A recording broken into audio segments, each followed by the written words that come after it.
Oke, ulang. Waktu ku mandi sambil nyanyi. Bentar. Lagi Is, apa lagi? Kita gitaran gini, ganggu orang nih. Enggak. Besok gua ada acara di kampung sebelah, gua mau nyanyi. Kita regak banget ini. Enggak itu dah.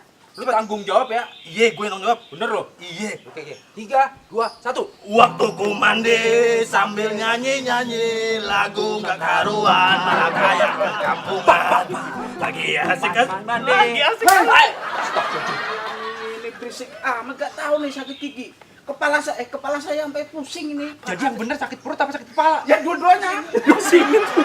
Kalian ini berisik amat, ntar ceblak kau. Bang Pon, cangcingnya Babe, ketemu lagi sama saya nih, Bang Aden Betawi Tulen. Lihat nggak adegan yang barusan tuh?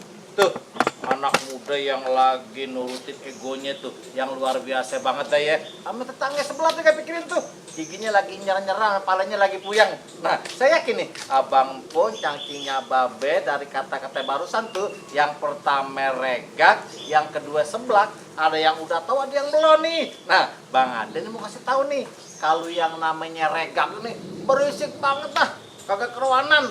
Nah, kalau yang namanya seblak nih ngebuk pakai alat. Kayak tadi contohin tuh, pakai sapu. Makanya Abang Empon, cangcingnya Babe, terutama anak-anak muda nih, kalau mau main gitar, mau nunjukin kreativitas, lihat-lihat dulu. Kalau tengah hari bolong, jangan pada berisik. Tetangga sebelah sakit, kan kesianan. Ingat nih, naik sadu ke Tegal Parang, bawa kepiting sama ikan belanak. Masih bodoh apa kata orang, yang penting kita enak. Nah, jangan pakai kata begitu, itu namanya mikirin diri sendiri, kagak baik. Udah ya, kita sama tetangga, sama siapapun hidup ini kudu akur. Lain waktu, ketemu lagi dah sama saya Bang Aden. Bang Aden permisi dulu. Assalamualaikum. Ya boleh kamu. Udah sakit gigi malah berisik aja.